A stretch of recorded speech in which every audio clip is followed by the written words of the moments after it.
Hello everyone, welcome back to my YouTube channel, The French Hub. In today's video, we'll start with the chapter number 9 of Mo Passport Zero. So after a few days, 6-7 दिन हो गए थे, I was not regular in uploading videos. So I'm so sorry for that. तो आज start करते हैं हम हमारा चैप्टर नंबर 9 विच इज़ ले प्रोनोम सुजे. अब हमारा प्रोनोम सुजे क्या होता है, जैसे कि हम लोग अपनी डेली लाइफ में जब हम वोकैबलरी ग्रामर का यूज़ करते हैं तो सेंटेंस जब हम फॉर्म करते हैं, जैसे कि अगर मैं कहूँ आई एम अ गर्ल, ऐसे मैंने आप लोगों को कहा तो यहाँ पर देखो आई क्या है, हमारा मेन सब्जेक्ट है. तो इनको जो है I you he she it they we, ये सारे क्या होते हैं, हमारे सब्जेक्ट प्रोनाउंस होते हैं. तो इस चैप्टर का भी वही हमारा टाइटल है, the subject pronouns. I hope कि आप लोगों को पता होगा कि सब्जेक्ट प्रोनाउंस क्या क्या होते हैं. अब हमें देखना है कि वो फ्रेंच में हमारे क्या क्या सब्जेक्ट प्रोनाउंस होते हैं. अब जो फ्रेंच के सब्जेक्ट प्रोनाउन हैं, जो इंग्लिश के सब्जेक्ट प्रोनाउन हैं, मीनिंग्स तो सेम होते हैं बट जेंडर के अंदर जो वो है कन्वर्ट हो जाते हैं. ठीक है, gender and according to their number, means plural है या फिर सिंगुलर है. ठीक है, इस बेसिस पर जो है वो डिवाइड हो जाते हैं. अब हम स्टार्ट करते हैं by reading the subject pronouns in French. अब सबसे पहला जो हमारा सब्जेक्ट प्रोनाउन होता है वो होता है ज. So you have to repeat after me, it's ज. ज का मीनिंग होता है हमारा आई. ठीक है, आई. नेक्स्ट हमारा सब्जेक्ट प्रोनाउन होता है ट्यू. ट्यू का हमारा मीनिंग होता है यू. फॉर इनफॉर्मल, अगर मैं अपने फ्रेंड से बात कर रही हूँ तो मैं ट्यू का यूज़ कर सकती हूँ यू कहने के लिए. बट अगर मैं किसी बड़े से बात कर रही हूँ एंड मेरे को यू करके बात करना है, यू सब्जेक्ट प्रोनाउन का यूज़ करना है, तब मैं ट्यू का जो है यूज़ नहीं कर सकती. बिकॉज ट्यू हमारा क्या है, it can be only B use in the informal case, not in the formal case. अब फॉर्मल केस में अगर हमको यू का यूज़ करना है तो उसके लिए हम क्या करेंगे यूज़, वो हम आगे देखते हैं सब्जेक्ट प्रोनाउंस के अंदर. ठीक है, नेक्स्ट आता है हमारा इल विच मीन्स ही, एल विच मीन्स शी. तो इनमें तो कुछ डाउट नहीं होगा, इल मीन्स ही एंड एल मीन्स शी. ठीक है, ये तो क्लियर हो गया होगा. आई होप यहाँ तक सब कुछ जो है इस वाली लाइन में सब कुछ क्लियर हो गया हो. नहीं क्लियर हुआ है तो एक बार वीडियो को पीछे करके देखो एंड उसको क्लियर कर लो अपने कॉन्सेप्ट्स को. ठीक है, अगली जो यहाँ पर दे रखा है उस पे आते हैं. इट इज़ नू, देन वू, देन इल एंड देन एल. अब हमारा जो नू होता है वो हमारा होता है वी. ठीक है, वी का हम सबको पता है, मतलब हम. नेक्स्ट आता है हमारा वो. अब जैसे कि मैंने आप लोगों को बताया था कि ट्यू हमारा यूज़ होता है यू कहने के लिए जब हम किसी इनफॉर्मली हमें बात करनी है, बट जब फॉर्मली हमें यू कहना है तब हम जो है वो का यूज़ करते हैं. एंड वो का हमारा एक और यूज़ होता है, जैसे कि इंग्लिश, मैं आप लोगों को इंग्लिश का एग्जांपल देती हूँ. मैं आती हूँ एक क्लासरूम के अंदर, there are so many students, suppose 30 students are there in the class. उन सबको जब मैं एड्रेस करती हूँ मैं उनको कहती हूँ यू. ठीक है, यू कह के मैं करती हूँ. तो इट मीन्स इंग्लिश का जो यू है वो सिंगुलर के लिए भी हम यूज़ करते हैं एंड मैंने पूरी क्लास को भी यू कहकर एड्रेस कर दिया. ठीक है, बट फ्रेंच के अंदर क्या फंडा होता है, सिंगुलर अगर हमें यू कहना है तब हम ट्यू का यूज़ करेंगे एंड अगर हमें प्लूरल कहना है तब हम वो का यूज़ करेंगे.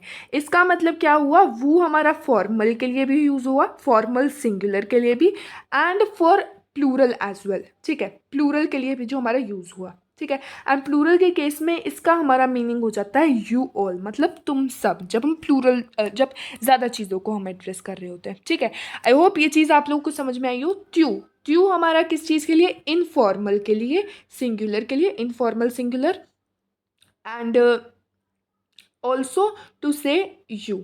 ठीक है, नेक्स्ट हमारा वो is use to say you for plural things and also to say you when you want to use it for singular but for formal people. ठीक है, फॉर्मल लोगों के लिए. ठीक है, आई होप ये चीज़ आप लोगों को समझ में आ गई हो. नेक्स्ट आता हमारा इल एंड एल. इनकी प्रोनाउंसिएशन हमारी इन जैसी ही होती है, तो ज़्यादा कंफ्यूज मत होना. सेंटेंस की फॉर्मेशन से आपको पता चल जाएगा कि कौन सा इल एल है, क्योंकि हमें आगे जाकर आप बहुत सारे कैसे ग्रामर रूल सीखोगे कि आपको पता लगेगा कि प्लूरल सेंटेंस कहाँ पर बन रहा है. तो ऑल दीज इन सब बेसिस के हिसाब से आपको पता चल जाएगा कि कब कौन सा यूज़ होना है. अब बात करते हैं इल की.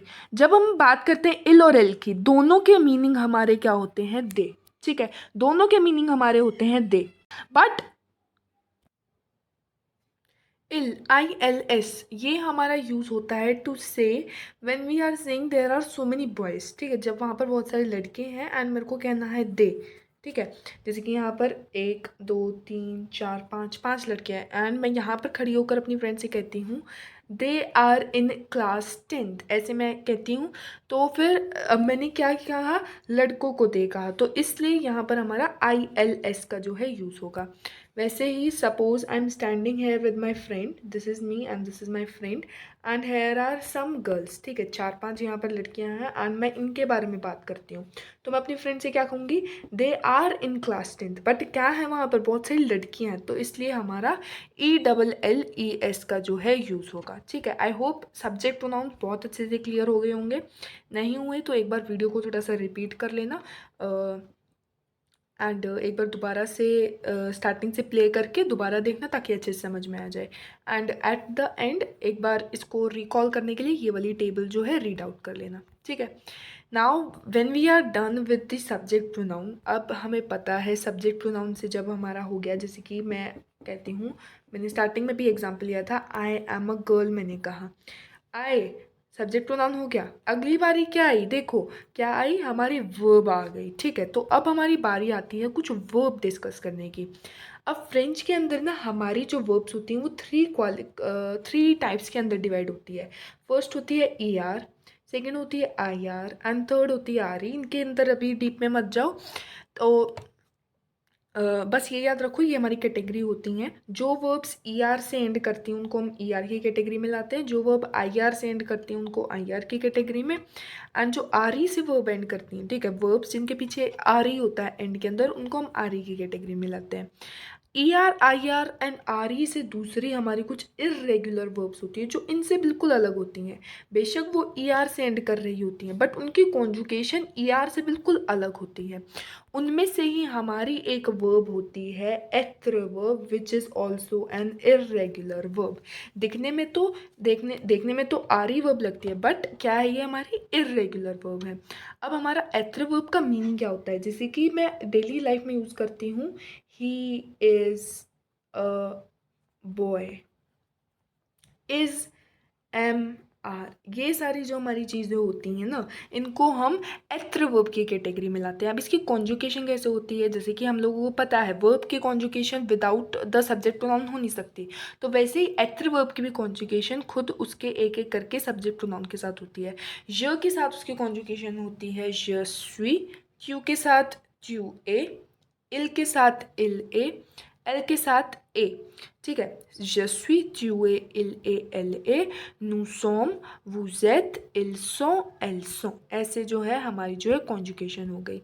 अब यहाँ पर हमारे पास एग्जांपल दे रखे हैं, जैसे कि je suis élève means I am a pupil means I am a student, ठीक है। il est professeur means he is a professor और ही इज़ अ टीचर, ठीक है। आई होप ये चीज़ समझ में आ गई हो। Last topic for this chapter it is लेज एडजेक्टिव। अब जो हमारे एडजेक्टिव्स होते हैं, मैं आप लोगों को एक बात बता दूँ, फ्रेंच के अंदर हर एक चीज़ का जेंडर होता है। एडजेक्टिव्स भी नाउन के ऊपर डिपेंड करते हैं। अगर नाउन फेमिनिन है तो एडजेक्टिव भी फेमिनिन हो जाएगा, अगर नाउन मैस्कुलिन है तो वो एडजेक्टिव भी मैस्कुलिन हो जाएगा। तो नाउन के ऊपर ना पूरा सेंटेंस फ्रेंच के अंदर डिपेंड करता है। नाउन अगर प्लूरल है तो उस जितने भी पार्ट्स ऑफ स्पीच हमारे सेंटेंस के अंदर यूज हो रहे हैं सब के सब हमें प्लूरल में जो है कन्वर्ट करने पड़ेंगे, ठीक है। अब हमारे यहाँ पर एडजेक्टिव्स दे रखे हैं 5 एडजेक्टिव्स हैं। फर्स्ट सबसे पहला है टॉल। अगर मैं कहूँ लड़का टॉल है तब हम ग्रो यूज़ करेंगे। अगर मैं फेमिनिन की बात करूँ तब वो हमारा ग्रॉन बन जाएगा। फिर handsome which is bow and feminine में इट बिकम्स बेल। फिर short, it is petit for masculine and petite for feminine. Slim, means for masculine and same means for feminine. Then है fat, grow for masculine and grows for feminine. I hope ये चीज़ आप लोगों को clear हो गई होगी कि parts of speech depends on the the gender and the number of the noun. Of the sentence, ठीक है। सेंटेंस में जो भी नाउन है उसके नंबर एंड जेंडर पर जो है डिपेंड करते हैं पूरे के पूरे पार्ट्स ऑफ स्पीच एक सेंटेंस के। आई होप ये चीज़ आप लोगों को क्लियर हो गई होगी, जितने भी टॉपिक्स हमने करे इस चैप्टर के अंदर डिस्कस। एंड एक्सरसाइज एक बार सॉल्व करना, बहुत आसान है इसकी एक्सरसाइज। जो हमने टॉपिक्स डिस्कस कर रहे हैं, this subject pronouns adverb verb and this adjectives, उनसे उनके डायरेक्ट क्वेश्चंस हमारे पास दे रखे हैं, कुछ भी मॉडिफाई नहीं हो रखा, सिर्फ डायरेक्ट क्वेश्चन है। तो एक बार ट्राई करना, नहीं होते तो मुझसे कमेंट्स में पूछ लेना कि ma'am we need exercise also. This is all for this video. Next video में मिलेंगे, न्यू चैप्टर के साथ मिलेंगे। Till then take care and bye bye.